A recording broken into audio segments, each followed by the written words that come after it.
Notre Père, notre Dieu, nous voulons te bénir ce matin et te donner des multiples actions de grâce.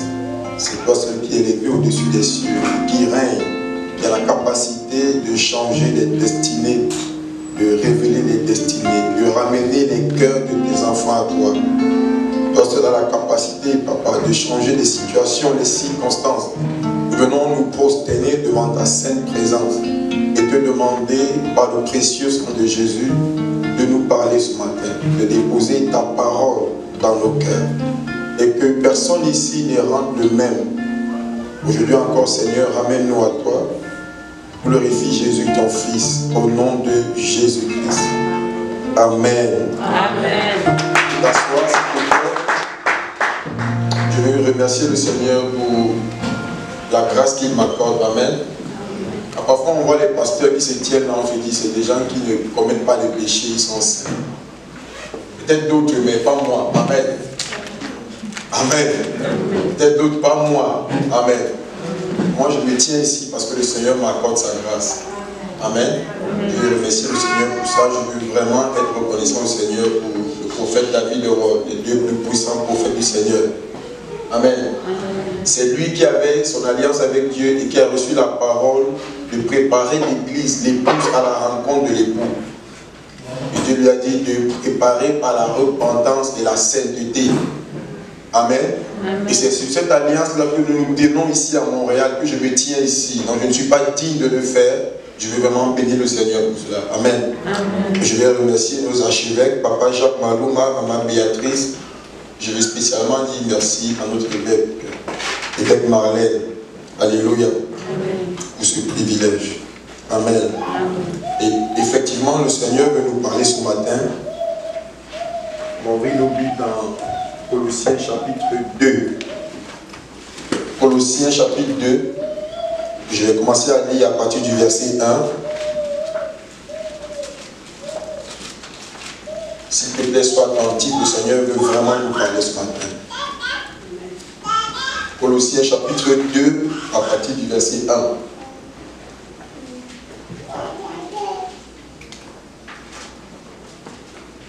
Colossiens chapitre 2, à partir du verset 1. S'il te plaît, sois attentif ce matin, le Seigneur veut nous parler. Colossiens chapitre 2, à partir du verset 1. On va s'arrêter au verset 8.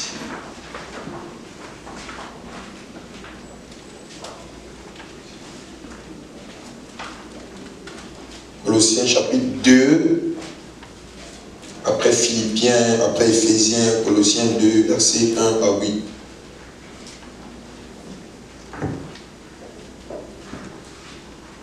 Bon, là, je vais lire pour nous.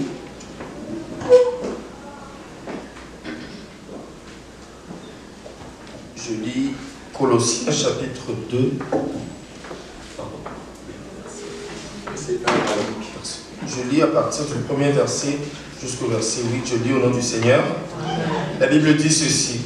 Je veux, en effet, que vous sachiez combien grand est le combat que je soutiens pour vous et pour ceux qui sont à la Odyssée, et pour tous ceux qui n'ont pas vu mon visage en la chair, afin qu'ils aient le cœur rempli de consolation, qu'ils soient unis dans la charité et enrichis d'une pleine intelligence pour connaître le mystère de Dieu, savoir Christ, mystère dans lequel sont cachés tous les trésors de la sagesse et de la science. Je dis cela afin que personne ne vous trompe par des discours séduisants. Car si je suis absent de corps, je suis avec vous en esprit, voyant avec joie le bon ordre qui règne parmi vous et la fermeté de votre foi en Christ. Ainsi donc, comme vous avez reçu le Seigneur Jésus-Christ, marchez en lui, étant enracinés et fondés en lui, et affermis par la foi, d'après les instructions qui vous ont été données, et abondez en actions de grâce. Amen. Amen. La Bible déclare verset 6, ainsi donc, comme vous avez reçu le Seigneur Jésus-Christ, marchez en lui, étant enracinés et fondés en lui, et affermis par la foi, d'après les instructions qui vous ont été données et abondant dans son de grâce. Aujourd'hui, on va parler de enraciné et fondé en Christ. Amen. Amen. Enraciné et fondé en Christ. Amen. Amen. Enraciné et fondé en Christ. Avant ça, je vais donner cette parole aux jeunes qui sont ici, au verset 3. À partir du verset 2, la Bible dit, afin qu'ils aient le cœur rempli de consolation, qu'ils soient unis dans la charité et enrichis d'une pleine intelligence pour connaître, écoutez, le mystère de Dieu, savoir Christ, mystère dans lequel sont cachés tous les trésors de la sagesse et de la science. Ça, c'est une parole que je dis ici. En Jésus-Christ sont cachés tous les mystères de la science et de la sagesse. En Jésus-Christ. Tu veux être ingénieur, tu veux être pilote, tu veux être médecin, tu veux être n'importe quoi. Tous les mystères de la connaissance, de la science, de la sagesse sont cachés en Jésus. Amen. Il y a un homme qu'on appelle Ben Carson aux États-Unis. Je ne sais pas s'il est encore vivant. Ben Carson. C'est lui qui avait fait l'opération des bébés siamois. Les bébés qui avaient les têtes collées comme ça, les têtes collées. Et ça paraissait comme impossible dans tout le monde entier. Et Ben Carson, un enfant noir aux États-Unis, mais qui était fondé et enraciné en Christ avec sa mère, qui l'amenait à l'église, qui lui enseignait la parole de Dieu. Et lui, il avait demandé à Dieu que Dieu prenne ses mains, que ce soit les mains de Dieu. Et c'est comme ça qu'en amenant les enfants siamois, il était comme recruté comme nouveau médecin. Et donc dans la clinique où il était, il y avait tellement de discrimination à cause de sa couleur de peau, il était noir. Et finalement, il s'est retrouvé dans l'équipe qui devait faire l'opération, la chirurgie à l'enfant. Et Ben Carson est venu à la dernière minute quand chaque personne qui doit passer pour la... Vous savez, quand on amène quelqu'un au bloc opératoire, là, il y a l'anesthésiste qui vient, il fait son travail, il y a différents corps qui arrivent, qui font leur travail. Maintenant, c'est son tour. Et il est arrivé, il a fait l'opération avec excellence. Amen. Comme personne n'avait jamais fait dans le monde. Et quand les gens voulaient l'interviewer et vouloir vanter qui était Ben Carson, ils disaient que ça, c'est les mains de Dieu. Amen. Amen. La Bible déclare les jeunes, les mystères de la connaissance, de la sagesse, de l'intelligence sont cachés en Christ. Amen. En Christ. Tu es jeune, tu vas à l'école. Les mystères de la connaissance et de la sagesse, de l'intelligence sont cachés en Christ. Donc en tant que jeune, s'il te plaît, attache-toi à Jésus. Peut-être tu rêves d'une carrière, tu as des ambitions. Mais si tu embarques Jésus dans ta vie sérieusement, toi-même tu seras surpris de qu'est-ce que tu vas devenir. Ça c'est une parole pour un jeune. Amen. Amen. On vit dans un monde et dans une époque où il y a tellement d'hérésies partout dehors. Des paroles qui n'ont rien à voir avec la parole de Dieu. Des prédications qui n'ont rien à voir avec Dieu. On vit dans un temps comme ça où on est secoué par toute forme de choses. On vote des lois dans les pays. On accepte des choses. Et tu peux convenir avec moi qu'au fur et à mesure que le temps passe, les temps deviennent difficiles. Même les mœurs, même les choses qui étaient des valeurs par le passé, aujourd'hui c'est bafoué. Et dans les églises encore, c'est grave. Les hérésies, les choses qui n'ont rien à voir avec Dieu. Et donc Paul parle ici à l'église de Colosse. Et Paul connaît que c'est une bonne église. Elle aime le Seigneur. Ils sont engagés. Mais il dit aux gens de Colosse, parce qu'il sait qu'il y a déjà une infiltration. Et il les met en garde. Et il leur dit que continuez dans cet amour que vous avez pour Jésus. Continuez à marcher avec le Seigneur. Et vous ne pouvez pas savoir comment je prie pour vous. Parce qu'à Colosse, il a vu qu'il y a déjà des philosophies contraires à la parole, à l'évangile qui s'est infiltré. Et donc il leur dit ceci. Il dit, il finit de parler des mystères. Il dit ainsi donc, comme vous avez reçu le Seigneur Jésus, marchez en lui. Numéro 2, il dit, étant enraciné et fondé en lui. Je dois parler de enraciné et fondé en Christ. Amen. Amen. Ça veut dire que, je vais prendre un exemple. On veut construire une maison. Et j'ai vu ça ici à Montréal. On veut construire une maison, un bâtiment. Vous allez voir que ce qu'on va commencer à faire, on va creuser dans la terre. On va creuser. Dépendamment de la dimension du bâtiment, de la maison. Si on veut faire 100 étages ou 50 étages, tu vas voir que le trou qu'on creuse dans la terre est tellement profond. Pourquoi? Parce que ça va porter une lourde charge. Un immeuble tellement lourd. Donc on va mettre les fondations, les poteaux, loin dans la terre. Et après, quand on finit de faire la fondation, on ferme. Si toi, tu n'es pas du bâtiment, tu arrives, tu vas croire que la maison commence ici, sur ce que tu vois là. Mais en fait, la maison là a ses fondements loin en bas dans la terre. Amen. Amen. Loin dans la terre. Enraciné en Christ, c'est pas comme on peut faire le maïs au village. Au village, quand on peut faire le maïs, on fait comme ça. On enlève un peu ici, on met le maïs, on fait. Non, c'est pas comme ça. Enraciné, c'est que c'est quelque chose qui est fixé profondément. J'ai grandi au Cameroun, dans une ville balnéaire, où il y a l'eau, il y a l'océan. Et donc j'avais remarqué que les pêcheurs, quand ils veulent pêcher, ils ne restent pas à côté là. Ils partent dans les profondeurs là-bas pour prendre les plus gros poissons. Ils vont loin. Amen. Amen. Enraciné, ça veut dire fixer profondément, solidement. C'est-à-dire que ce n'est pas quelque chose qui chancelle, ça ne bouge pas.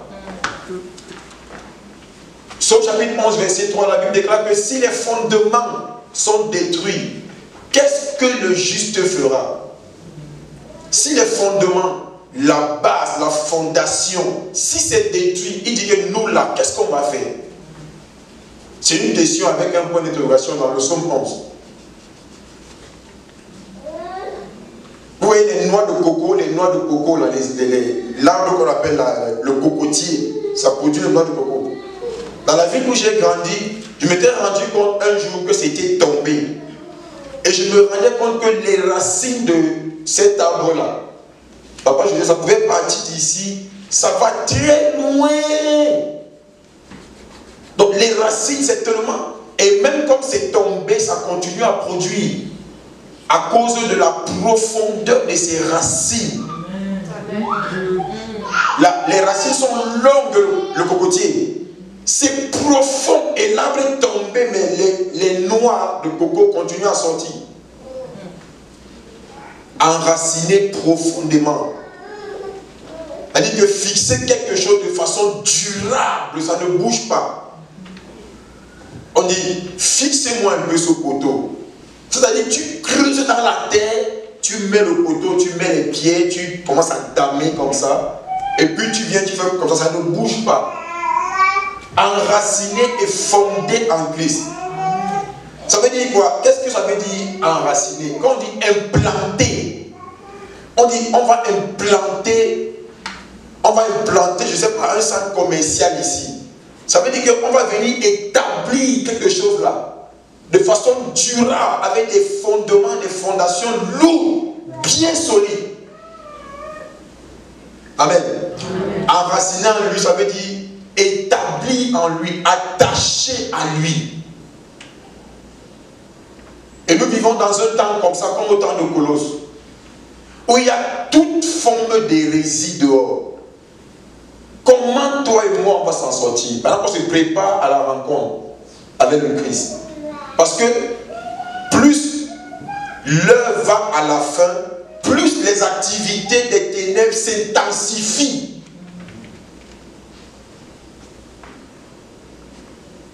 Plus les activités des ténèbres s'intensifient. Dans mon pays, il y a une expression, on dit que vivre heureux, mourir jeune. Donc, c'est une secte où les jeunes partent entrer et ils ont de l'argent, mais pour un petit temps, ils disparaissent terriblement. On dit vivre heureux, mourir jeune. Les jeunes entrent dans les choses, on les promet une gloire qui n'existe pas.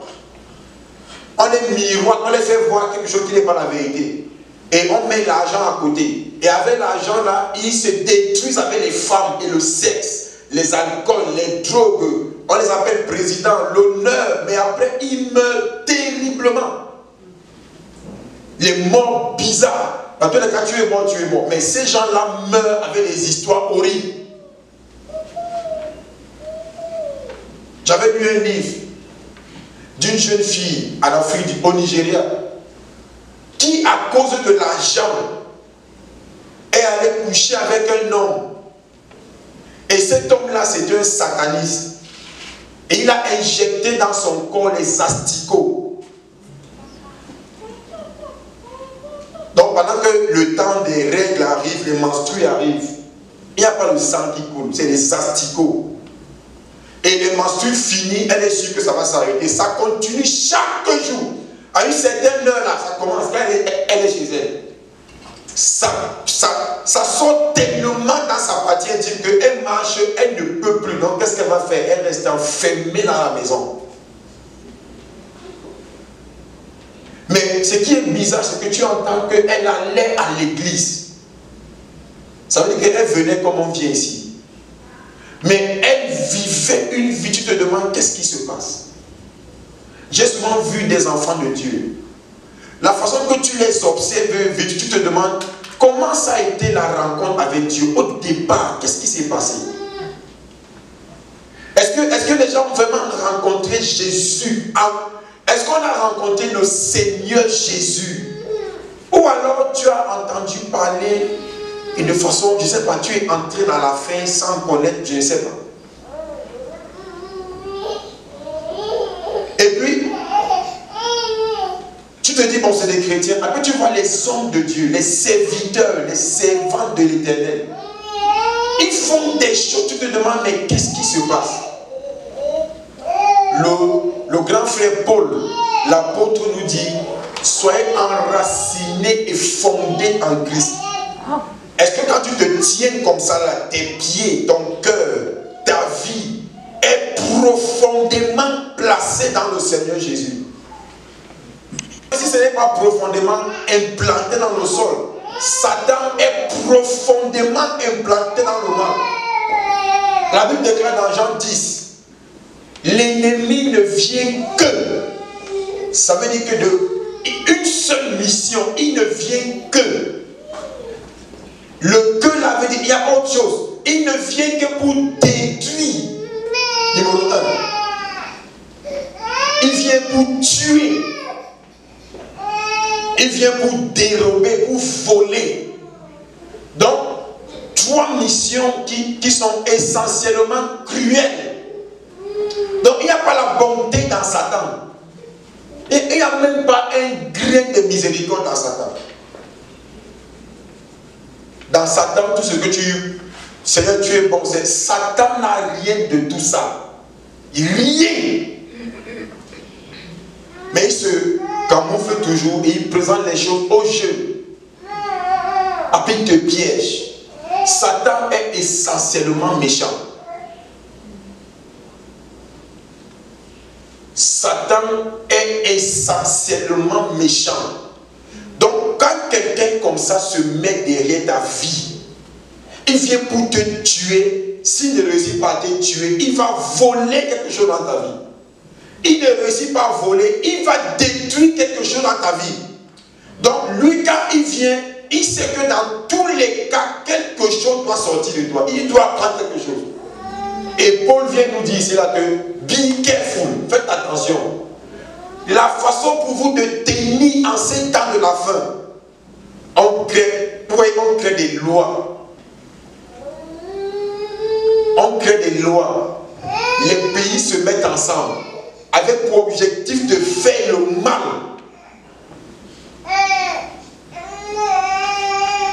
Paul nous dit comment on va s'en sortir pendant que le Seigneur revient. Nous qui sommes ses enfants, comment tu vas t'en sortir?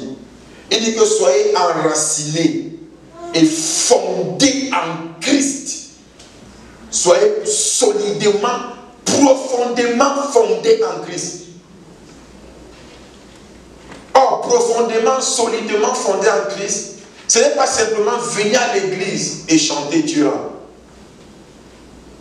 Ce n'est pas seulement venir à l'église et écouter la parole tu rends. Il doit avoir un engagement de ton cœur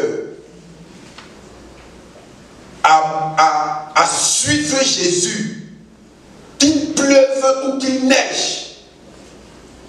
Et puis quand je lis ça, je dis, mais pourquoi Paul utilise les mots comme ça? Il est en train de leur dire que si ce n'est pas comme ça, vous allez passer à côté. Ou alors vous allez manquer. Le prophète David de Haut n'est pas radical. Ce qui se passe, c'est que ce que ses yeux voient, nos yeux ne voient pas. Les réalités que ses yeux voient, nos yeux ne voient pas ça. Pourquoi je dis ça? Un jour, Dieu m'a permis de voir comment le monde est en faillite. C'est-à-dire que le monde est dans le chaos. Il n'y a pas une autre voie de salut, seulement Jésus. Jésus-Christ. Mais parfois, je me demande que les 8 milliards sur la terre, là, on fait quoi sur la terre? Et quand je commence à réfléchir, je dis, mais la Bible m'a dit qu'au temps de Noé, Dieu a seulement préservé 8 personnes. Donc, que le nombre ne t'effraie pas, 8 milliards, ça ne fait rien à Dieu. On est seulement 8 milliards seulement, mais les gens disent qu'on est nombreux. Et quand on a parlé, la Covid est venue, on est éliminé un peu, mais ça ne finit pas. Il y a des pays qui partent déjà à 2 milliards d'habitants.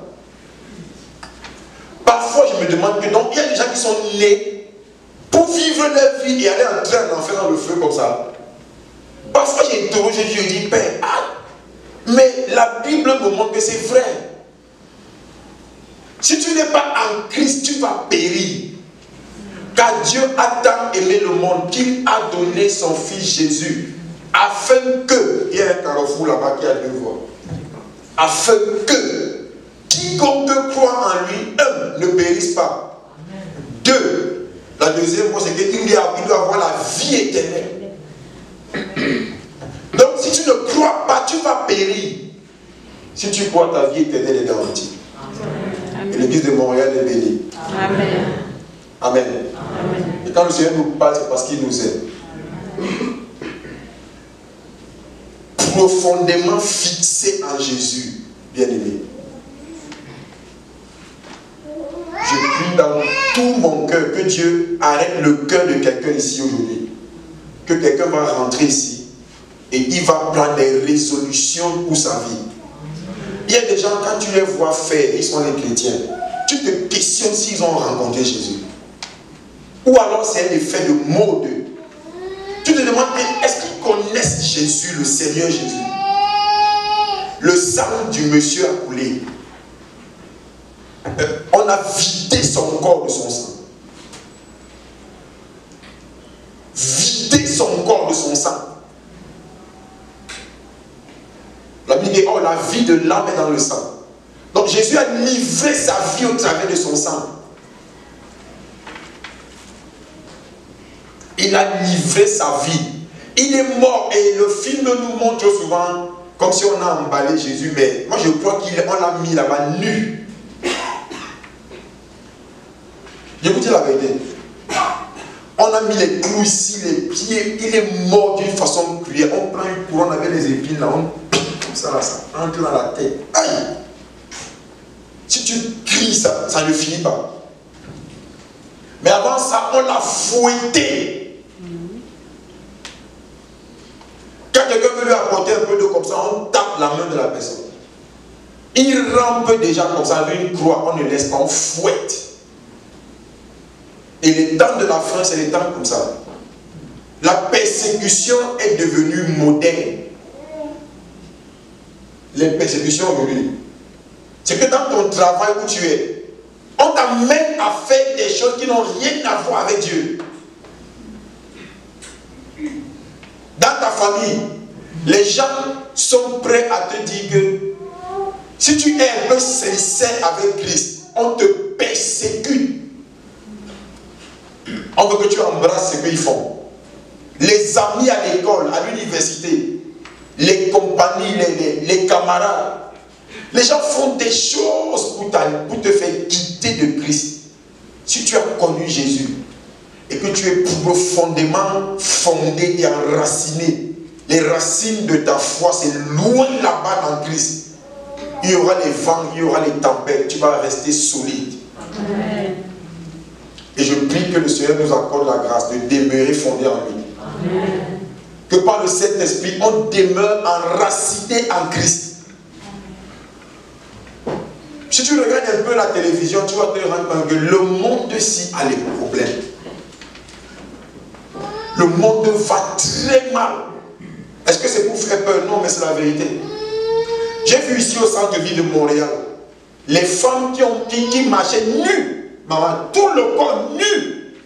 Et quand les policiers venaient les arrêter, ils ont sorti la loi. Les femmes l'ont dit aux policiers que la loi ici n'a pas dit que les parties intimes, ça veut dire telle partie, telle partie. Que la loi a seulement dit qu'on doit couvrir les parties intimes, mais on n'a pas précisé c'est quoi. Elle commence à dire que pourquoi les hommes portent les démembrés et ils marchent. Donc elles aussi, elles sont parties au tribunal, elles ont gagné. Oui, parce que la loi n'a pas prévu les parties. C'est quoi quand on dit parties intimes, c'est les yeux ou c'est les oreilles. Regardez comment Satan corrompt les gens. Elle prend un mot sur les parties intimes, elle fonde quelque chose sur ça, une défense, et elle prend un gagne. Et toi et moi, on vit dans le pays là. C'est ici au Canada, on vit ici. Les gens croient tellement à leurs choses qu'ils sont prêts à leur tribunal lutter pour avoir raison. Maintenant, nous, alors les chrétiens, on fait comment?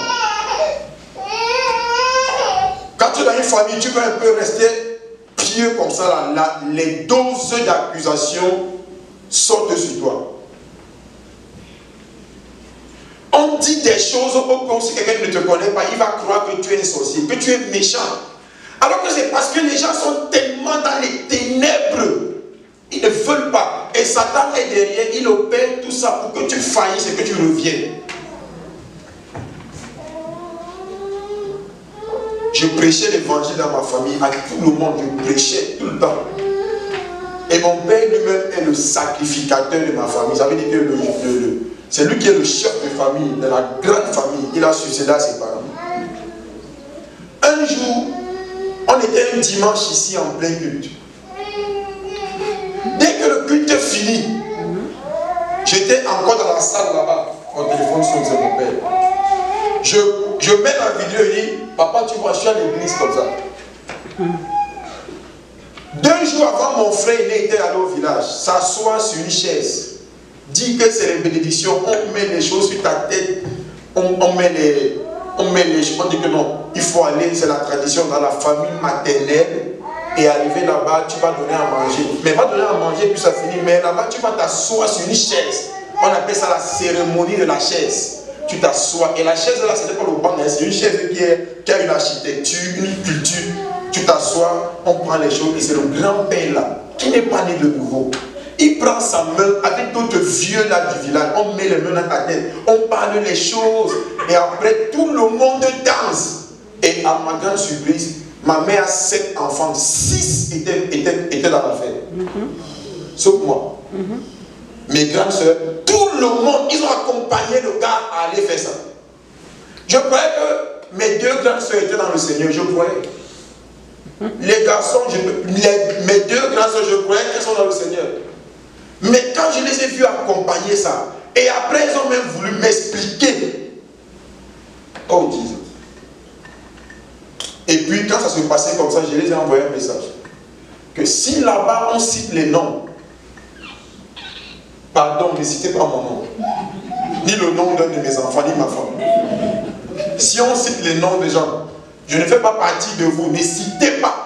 C'est une alliance, ça veut dire que si vous citez mon nom là-bas, Dieu va vous faire. C'est comme ça. Rien que le message là, on m'a passé à la barre au tribunal, Bishop.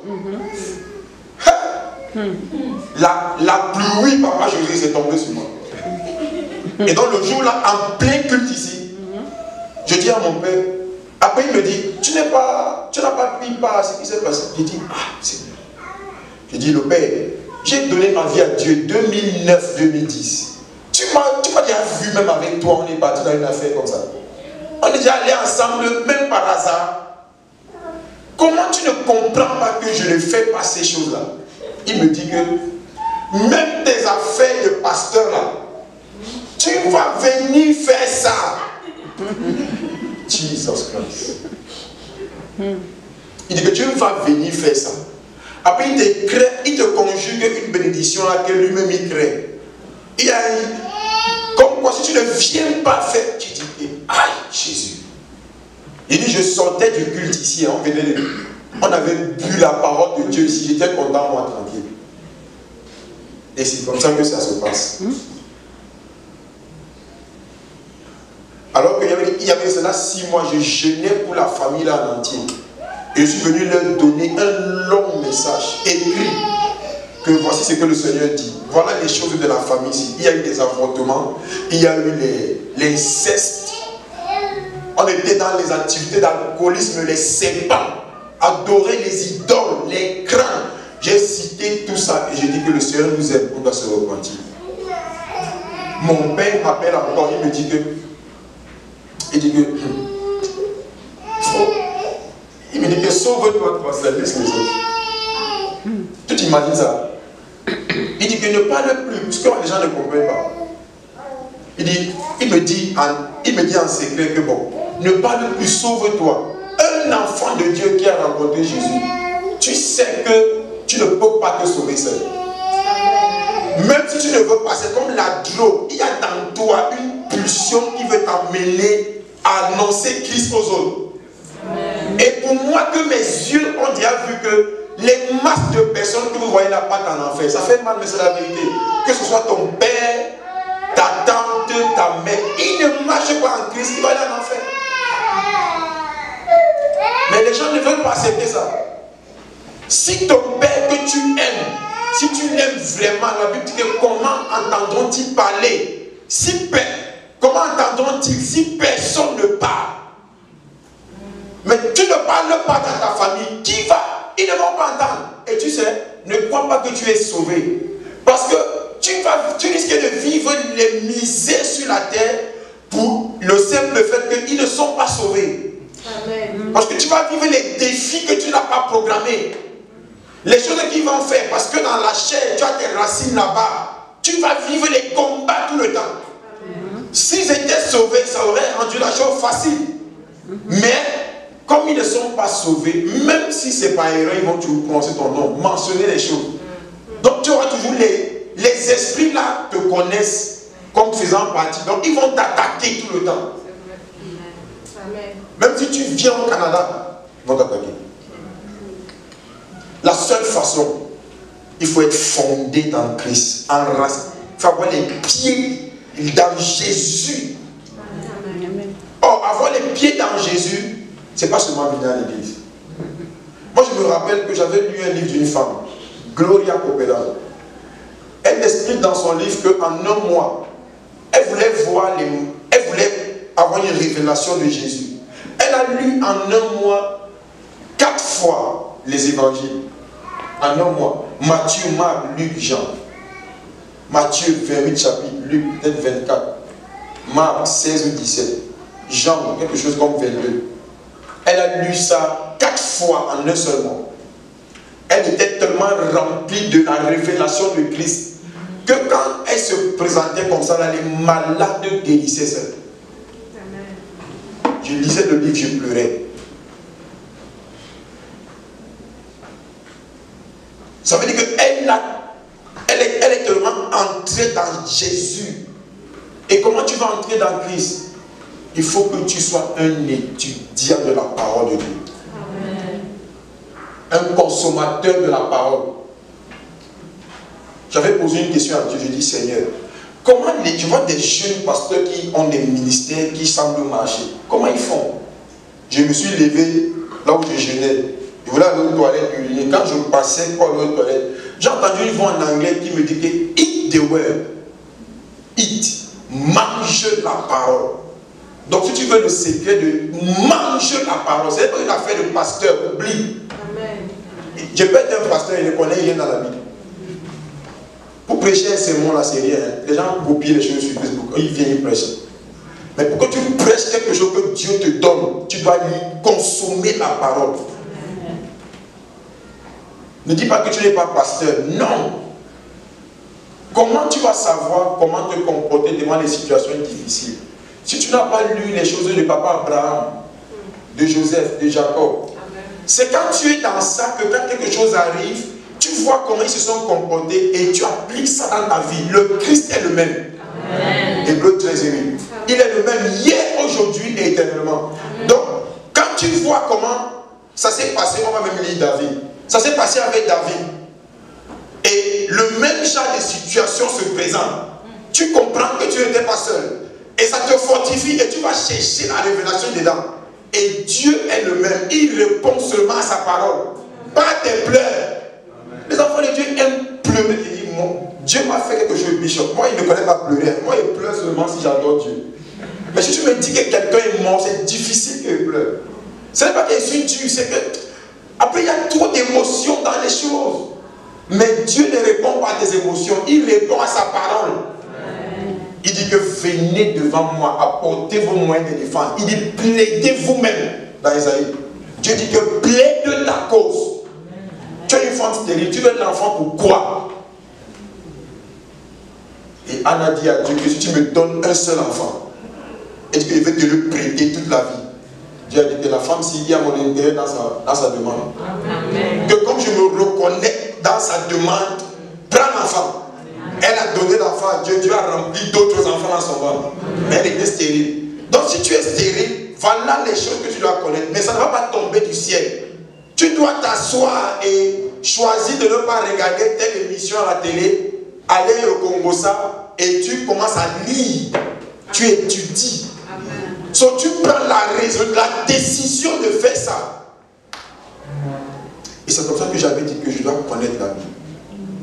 J'ai commencé à lire les évangiles. Le monsieur m'a dit que le Nouveau Testament, si tu te fâches, tu peux lire ça en 2 mois. Si tu te fâches encore beaucoup, tu peux lire ça en 1 mois. Si tu te fâches et tu t'énerves encore maintenant, 3 semaines, tu peux finir ça. Amen.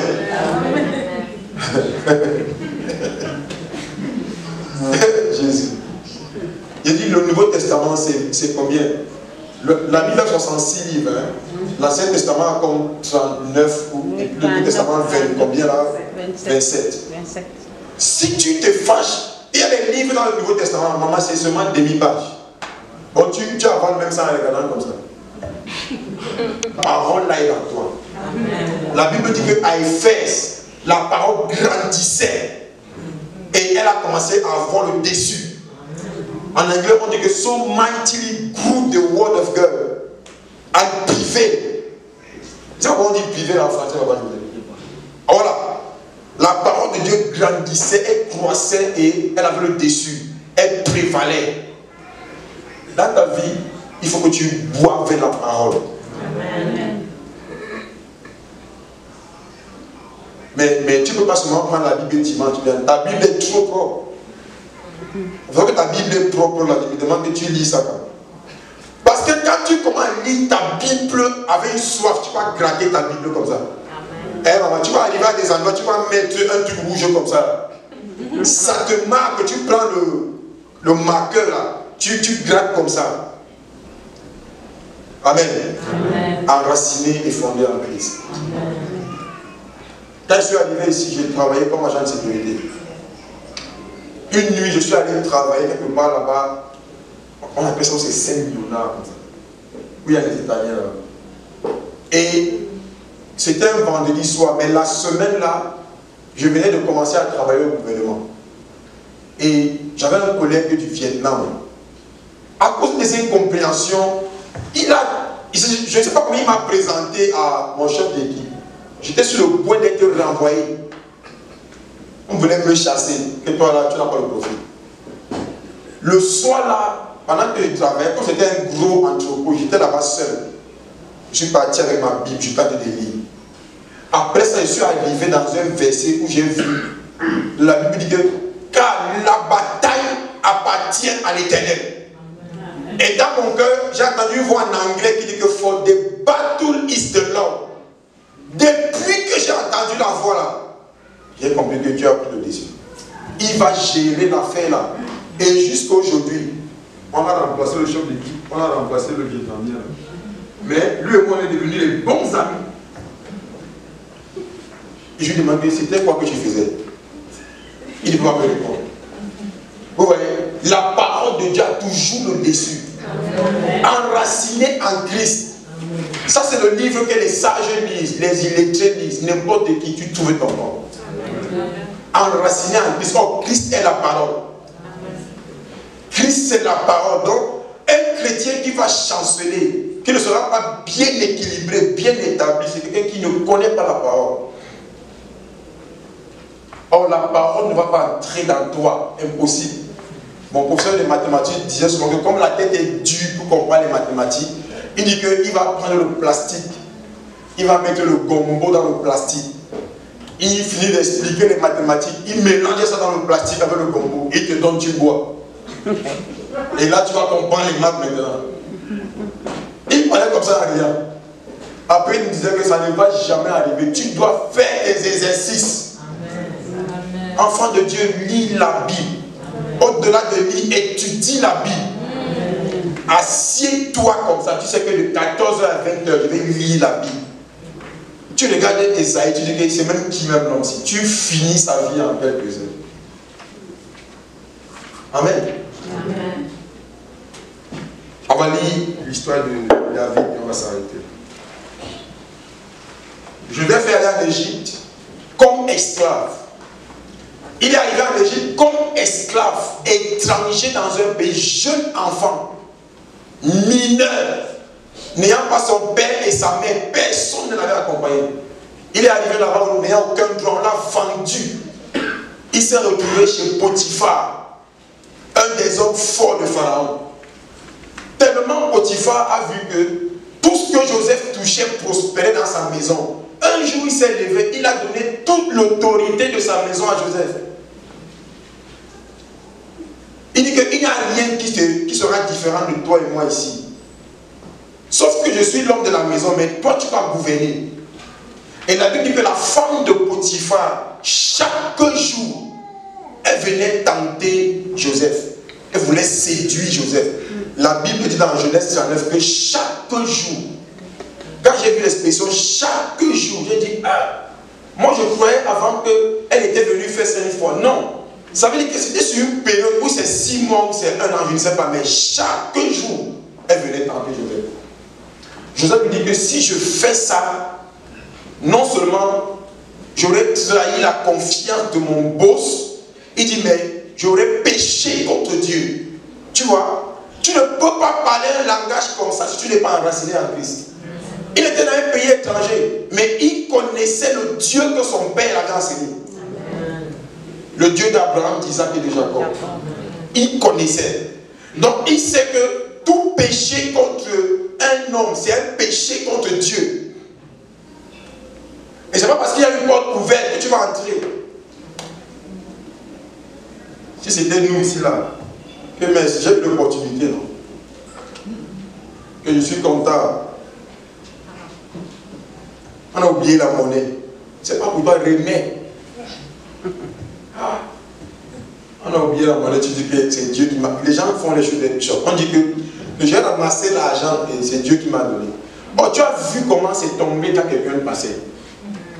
Et les gens viennent dans les églises, ils témoignent. Ils disent que alléluia, bien aimé, le Seigneur m'a béni.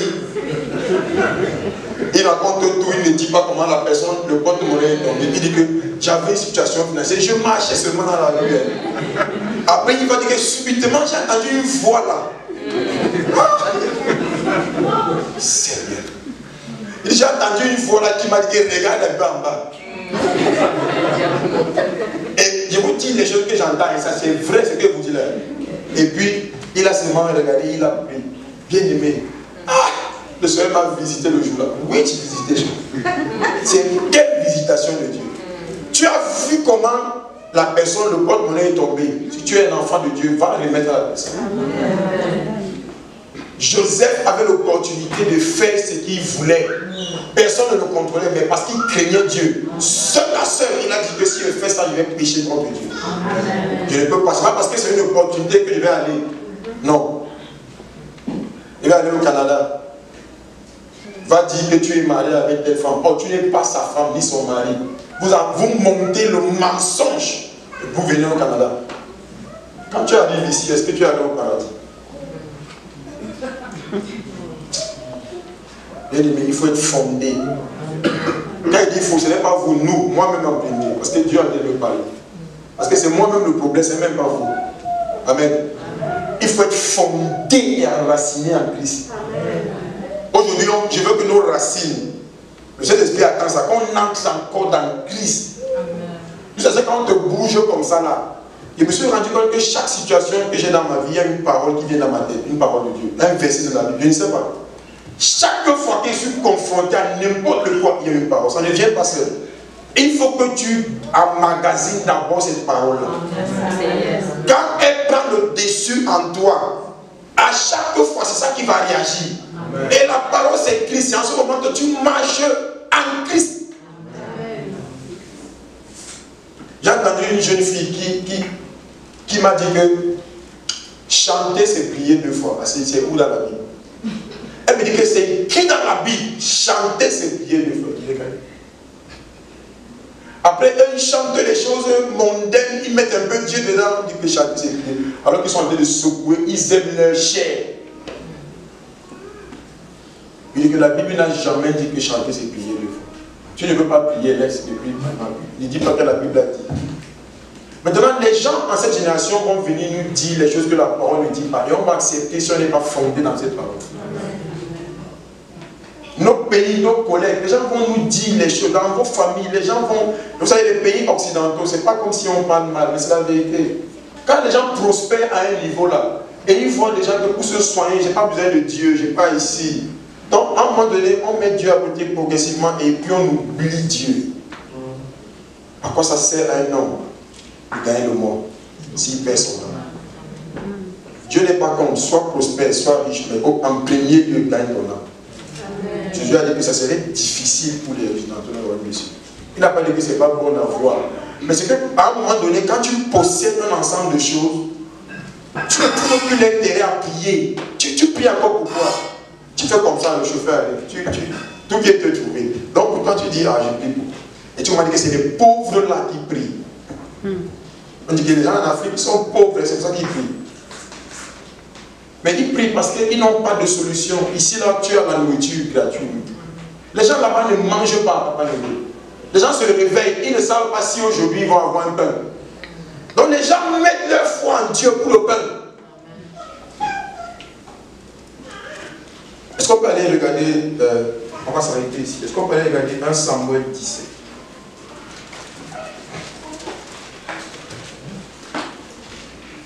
Ma prière, c'est que quelqu'un revienne à Dieu avec une résolution ferme. Que quelqu'un rentre ici, il dit qu'aujourd'hui, là,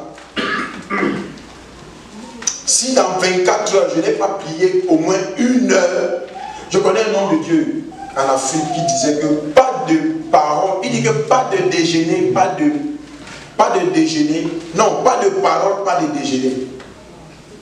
C'est-à-dire que s'il n'a pas mangé d'abord la parole qui nourrit son esprit, le corps s'il va sécher, il ne mange pas. Hein? Pas de parole, pas de déjeuner. J'ai suivi le témoignage d'un frère qui dit que lui, si chaque jour, il n'a pas lu 15 chapitres de la Bible, 15, il ne laisse pas. Je dis, mais en 1 an, il va lire la Bible combien de fois? Et tu vois bien, mais il ne faut pas qu'on se mente. Entre nous, là, il y a des différences. La grâce de Dieu est pour tout le monde. Mais la grâce de Dieu, toi-même, tu vas puiser dedans ce que tu veux. Mais Dieu ne fait exception de personne. Il n'est pas dans le favoritisme. Il n'est pas corrompu. Le soleil se lève sur nous tous. On a tous 24 heures, on respire. Comment on gère nos journées? 1 Samuel 17. La Bible dit que les Philistins réunissent leur armée pour faire la guerre. Ils se rassemblaient à Soko qui appartient à Juda. Il campait entre Soko et Azekah, à Éphès d'Ami. Saül et les hommes d'Israël se rassemblaient aussi. Ils campaient dans la vallée de Térébène. Et il se mit en ordre de bataille contre les Philistins. Les Philistins étaient vers la montagne d'un côté et Israël était vers la montagne de l'autre côté. La vallée de la vallée les séparait. Après, tu peux lire à partir du verset 4.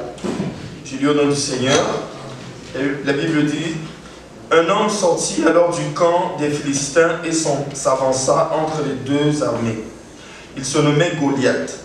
Il était de Gath et il avait une taille de 6 coudées un empan. Sur sa tête était un casque d'airain et il portait une cuirasse à écailles du poids de 5000 cycles d'airain. Il avait aux jambes une armure d'airain et un javelot d'airain entre les épaules. Le bois de sa lance était comme une ensouple de tisserand, et la lance pesait 600 cycles de fer. Celui qui portait son bouclier marchait devant lui. Papa, attends. Regardez, on parle de Goliath ici, on définit l'homme Goliath et comment il paraissait. La Bible dit que il avait quoi? 6 coudées. C'est ça, non? Donc j'ai essayé de regarder, j'ai vu que c'est un monsieur qui avait au moins 2,90 mètres. Ça veut dire qu'il ne peut pas entrer ici. D'abord, Goliath, ça veut dire un homme géant, grand.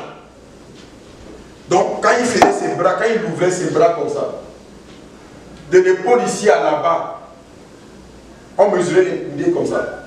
Donc Goliath, quand tu le voyais, il était large comme l'autel comme ça. Grand de taille. Un homme costaud.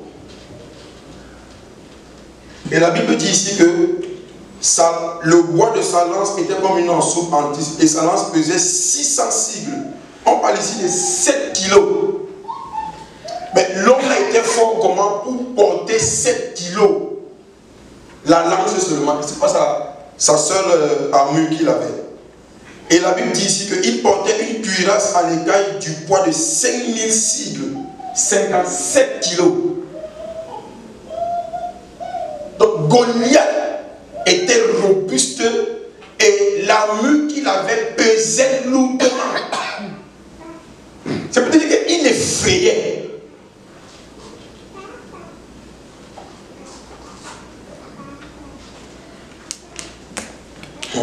On continue verset 8. Le Philistin s'arrêta et s'adressant aux troupes d'Israël rangées en bataille, il leur cria: pourquoi sortez-vous pour vous ranger en bataille? Ne suis-je pas le Philistin? Et n'êtes-vous pas des esclaves de Saül? Choisissez un homme qui descende contre moi. S'il peut me battre et qu'il me tue, nous serons assujettis. Mais si je l'emporte sur lui et que je le tue, vous nous serez assujettis et vous nous servirez. Le Philistin dit encore: je jette en ce jour un défi à l'armée d'Israël.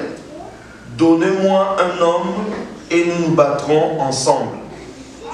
Saül et tout Israël entendirent ces paroles du Philistin et ils furent effrayés et saisis d'une grande crainte. Amen. Amen. La peur, ce n'est pas un mot, c'est un esprit.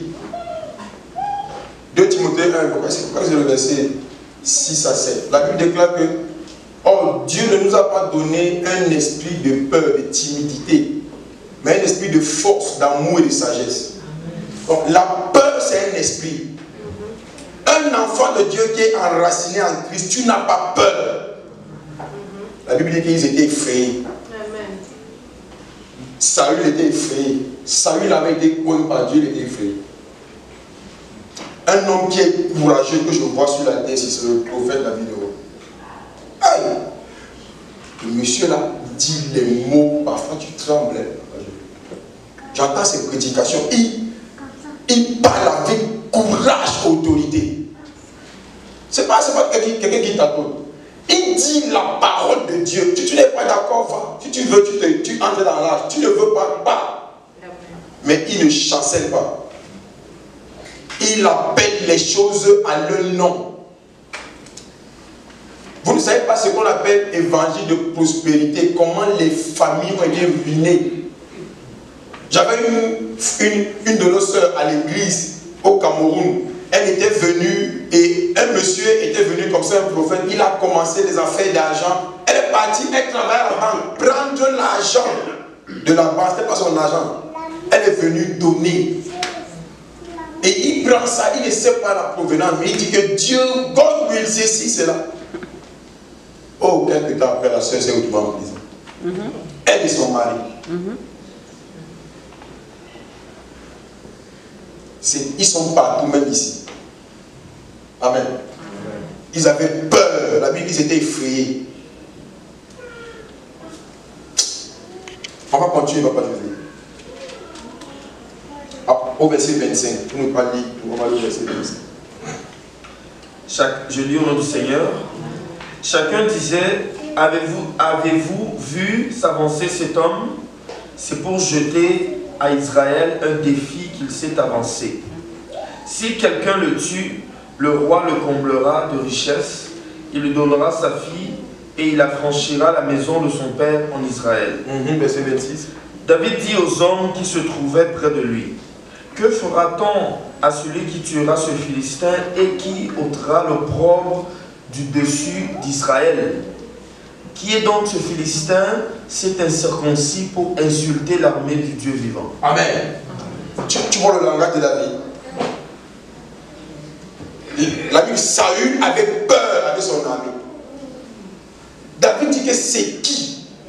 Et il se tient où pour affronter? Pas l'armée d'Israël, l'armée du Seigneur. Il dit que pour insulter l'armée du Dieu vivant. Il ne reconnaît pas que c'est les hommes. Il sait que celui qui combat avec eux et derrière eux, c'est Dieu. Il dit que l'homme là, c'est qui? Mais ils avaient vu Goliath, on a décrit Goliath. David dit que c'est qui cet incirconcis qui se place où? Voilà un homme qui est enraciné en Dieu. David ne peut pas dire ça s'il ne connaît pas Dieu. C'est impossible. Et il est au champ de bataille, lui à ses frères. Et regardez ce que ses frères lui ont dit, verset 28. Eliab, son frère aîné, qu'il avait entendu parler à ses hommes, fut enflammé de colère contre David. Et il dit, pourquoi es-tu descendu et à qui as-tu laissé ce peu de brebis dans le désert? Je connais ton orgueil et la malice de ton cœur. C'est pour voir la bataille que tu es descendu. Tu vois, il y a ça dans les familles. Dès que tu veux être un peu sérieux avec Jésus, on commence à te dire que tu veux dire que quoi? Tu veux montrer quoi? Tu n'es pas le premier, tu as commencé ça à dépasser qui? Ta tante avait fait, regarde, on te raconte toute histoire pour te décourager. Lui, il a peur, il parle dans le langage.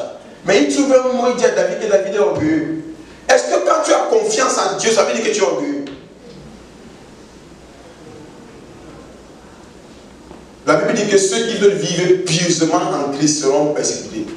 Si tu marches avec Christ, tu n'as pas de persécution, il y a un problème. Je te dis la vérité. Quand tu commences à te tenir dans les racines comme ça en Christ, tu vas voir comment il y a des natures dans les gens que tu ne connaissais pas. Ça va commencer à se manifester. Si tu vois que depuis que tu as donné ta vie à Christ, tout est correct, tu es en train de danser les danses du monde. Je te dis la vérité. Tu acceptes encore les choses du monde, ils se voient avec toi. C'est pour ça que tu vois, ils ne te disent rien. Le jour où tu vas vouloir te lever, tu vas savoir que les gens là, ils avaient les choses dans leur vie que tu ne connaissais pas, te concernant. On va te donner tout genre de noms. On va fabriquer les histoires sur toi qui n'existent jamais. Jamais. On va créer des scénarios, on va te voir à des endroits où tu n'es pas. On va venir dire que lui là, il fait, on va rappeler ton histoire. Et c'est elle qui avait apporté. Tu ne sais pas que la Bible dit que celui qui est en Christ est une nouvelle créature. Les choses anciennes sont passées. Quand tu me vois, tu me parles de mon passé. Ça veut dire que tu ne connais pas. Moi j'ai changé. Christ a changé mon cœur et mon esprit. C'est seulement que c'est la même tête que tu vois. Ce n'est plus la même personne. Or, qu'est-ce que les gens font pour te décourager? Ils viennent dans ton passé avec les torches. Mais c'est toi qui faisais comme ça, c'est toi, tu as oublié et c'est cela. Et les gens qui le font souvent, ce sont des frères, les mêmes, la famille où tu es né. Ils viennent te raconter comment tu étais petit, pour te culpabiliser, pour te condamner, pour t'accuser. La Bible dit qu'il n'y a donc plus de condamnation pour ceux qui sont en Christ. Regardez le frère de David. David parle parce qu'il connaît Dieu. Son frère ne connaît rien sur Dieu. Il dit que tu es orgueilleux. Tu sais, quand tu commences à parler avec la lumière de la parole de Dieu, quand tu parles parce que tu as la foi, on va toujours t'appeler orgueilleux. Parce que la Bible dit que la foi, on a confronté un homme de Dieu aux États-Unis. On lui dit, on le met à la télé, on dit que définis-nous dans la foi. Il dit que Hébreux 11, or la foi est une ferme assurant les choses qu'on espère, la démonstration de celles qu'on ne voit pas. On dit non, définis la foi. Il dit mais or la foi, Hébreux 11 est une. Ils disent mais on veut qu'il doit utiliser les mots. On veut le perdre parce que dans les mots qui n'ont rien à voir avec la parole, on va le piéger dedans. Il dit non, or je ne peux pas définir la foi en dehors de la Bible. La Bible dit dans Hébreux 11, or la foi est une ferme assurance. Donc, quand je vous parle là, je parle avec assurance. Il ne t'attend pas. La dit l'orgueil. Et il fait ceci. Un jour, quelqu'un m'a dit que toi, tu veux prier pour les malades. Toi-même, tu es malade. Il faut d'abord te guérir toi. Il dit, c'est toujours les choses pour te faire. Et quand tu n'es pas enraciné en Christ, ça va entrer dans ton cœur. On est sur la bonne voie. On est sur le taureau du salut éternel. Que personne ne nous trompe. Bien aimé, si tu doutes encore, tu es sur le taureau. Tu vas l'opposer. Tu vas te reposer avec Christ. Et ce serait pour l'éternité.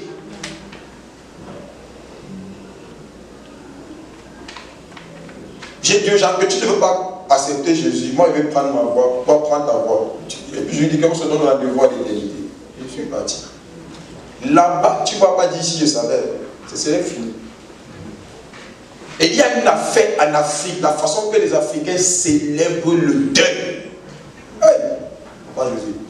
Si tu vois l'argent qu'on met pour quand quelqu'un est mort pour enterrer, tu te demandes que mais c'est quoi ça?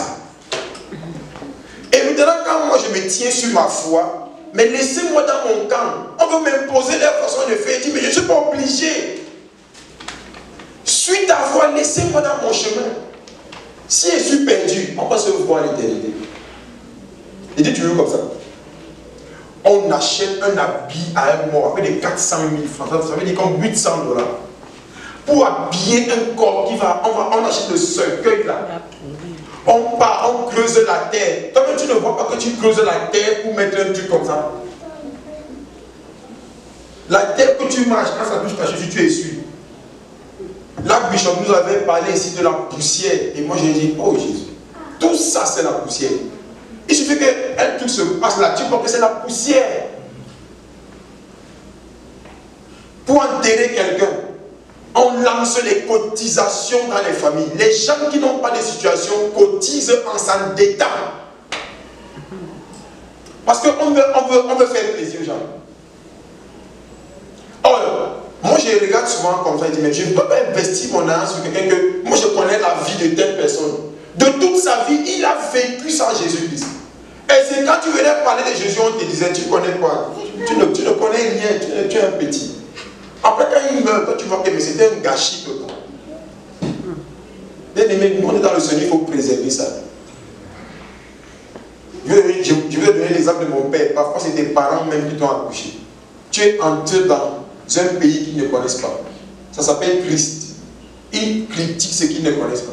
Mais il te dit que même tes parents là, s'ils décèdent sans le Seigneur, c'est l'enfer. Est-ce que c'est méchant? Mais c'est la Bible, c'est pas moi qui dis ça. Si tu aimes ton père ou ta mère, prêche la parole à tes gens. Dis-leur la vérité. Et parfois, ne cherche pas à contourner la parole. Si tu veux contourner, ils vont te piéger dedans. Ça va être des philosophies, ça ne va pas marcher. Prêche la parole que le Saint-Esprit connaît. La Bible dit que c'est lui qui vivifie. Il donne la vie à la parole, pas à tes paroles. prêche la parole, dis ce qui est écrit. Dis à tes frères que je ne peux pas vous aimer plus que Dieu. Venez en Christ. En dehors de Christ, c'est la paix totale et éternelle. Dis ça à ta famille. Si tu ne dis pas, ils vont rester là. Bon, on va finir ici. Amen.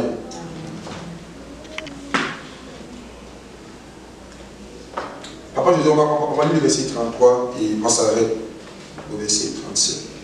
Je lis au nom du Seigneur. Saül dit à David, tu ne peux pas aller te battre avec ce Philistin car tu es un enfant. Et il est un homme de guerre dès sa jeunesse. David dit à Saül, ton serviteur faisait paître les brebis de son père, et quand un lion ou un ours venait en enlever une troupeau, je courais après lui, je le frappais et j'arrachais la brebis de sa gueule.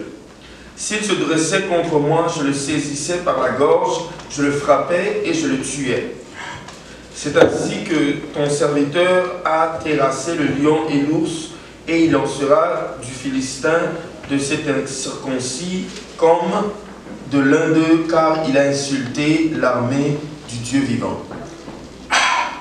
Il a insulté l'armée du Dieu vivant. Verset 37. David dit encore, l'Éternel qui m'a délivré de la griffe du lion et de la patte de l'ours me délivrera aussi de la main de ce Philistin. Amen. Tu entends ça? Il dit l'Éternel chaque fois, il connaît qui est Dieu. David sait que Dieu est avec lui. Il est conscient, il ne doute pas. Donc il est enraciné en Dieu, il connaît. Il sait.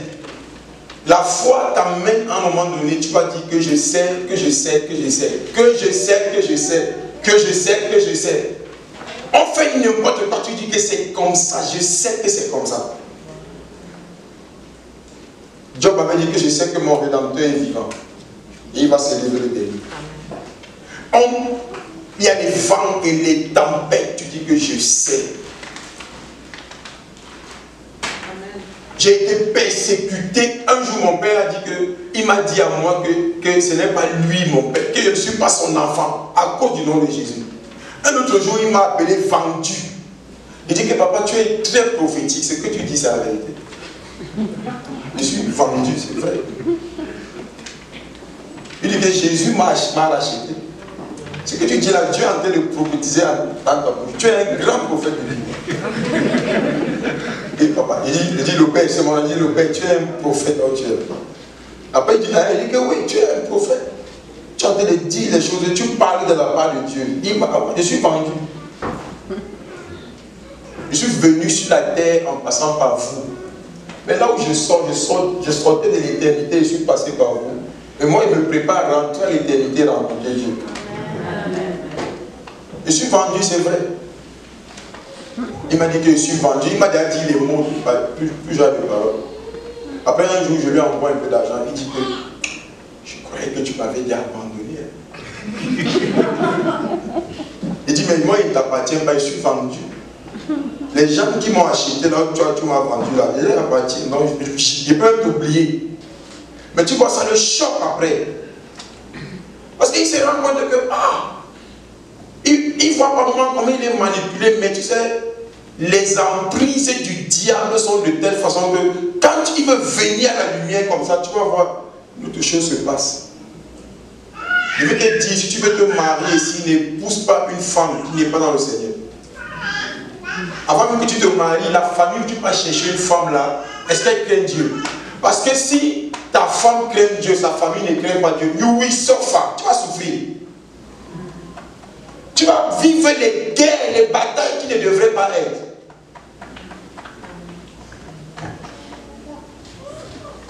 Tu vas dire que voici comment je vois l'éducation des enfants. Voici la parole. Mais tu vas voir, il y aura un autre langage. Faites attention. Tu es une jeune fille, n'épouse pas tout homme qui vient devant toi. Est-ce qu'il est bâti en Christ, fondé dans Christ? Les gars, David a dit que il donne le témoignage. Il dit que quand j'étais en forêt, devant l'ours et le lion, le même Dieu là qui m'a délivré. David a déjà vu la mort. Et il voit comment Dieu là Dieu l'a arraché de la mort. Donc Goliath, il voit Goliath comme une souris. Mais les gens voient Goliath, ils tremblent. Amen. Parce qu'il était enraciné, fondé en Christ. Donc quand tu es fondé en Christ, tu es fondé dans la parole.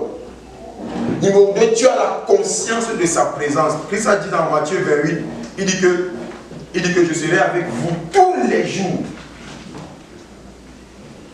Si tu lis cette parole constamment, tu vas être naturellement conscient que tu n'es pas seul. Mais comment elle va être dans ton cœur si tu ne la lis pas? Je serai avec vous tous les jours. Aujourd'hui, il est là. Ce n'est pas parce que tu chantes qu'il est là. Il est là. Il y a un moment où la parole est dans toi. Tu as la conscience qu'il est là. Tu sais qu'il est là, même s'il est avec toi. Tu as la conscience de sa présence avec toi. Moïse avait dit à Dieu que si ta présence, si tu ne marches pas toi-même avec nous, je ne bouge pas. Mais c'est des gens qui connaissaient Dieu. Amen. Est-ce qu'il y a quelqu'un ici qui va être bâti dans Christ? Est-ce qu'il y a quelqu'un qui va enfoncer ses racines dans Christ? Quelqu'un qui m'a dit que Seigneur, aujourd'hui,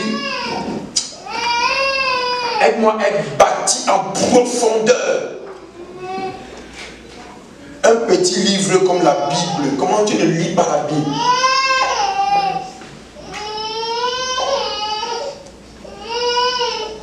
Comment tu ne prends pas la résolution de connaître Dieu? Fâche-toi un peu, lis la Bible. La colère que tu peux mettre sur quelqu'un, regarde, laisse ça, mets ça dans le livre ici. Fâche-toi, tu dis, cet esprit, je vais un peu voir qu'est-ce que tu racontes ici. Parle comme ça avec lui. Moi, je parle avec Dieu comme si c'était un ami. Parfois, il dit, le Père, comment tu peux aussi faire les choses comme ça? Je parle à Dieu comme ça. Ce n'est pas les protocoles. Et je me rends compte que Dieu est tellement amoureux. Il nous aime tellement. Quand tu es enraciné en Christ, tu es conscient que Dieu t'aime. En 2015, j'avais des démons qui me faisaient croire que... C'est-à-dire que je n'avais pas une certaine révélation et une assurance de l'amour de Dieu. Ce qui fait que quand il y avait n'importe quoi, j'étais toujours abattu. Mais j'étais dans une pression à l'église. Jusqu'à ce que le Seigneur m'a aidé à comprendre. Dans Romains 5, il dit que à peine mourrait ton point juste. La Bible dit que Dieu prouve son amour en ce que lorsque nous étions encore pécheurs, quand tu n'étais pas conscient, quand tu ne le connaissais pas, quand tu calomniais l'Église et Jésus, il dit qu'il prouve son amour en ce que lorsque nous étions encore pécheurs, c'est en ce moment-là que Christ est mort pour nous. Dieu t'aime, Dieu est amour, Dieu t'aime.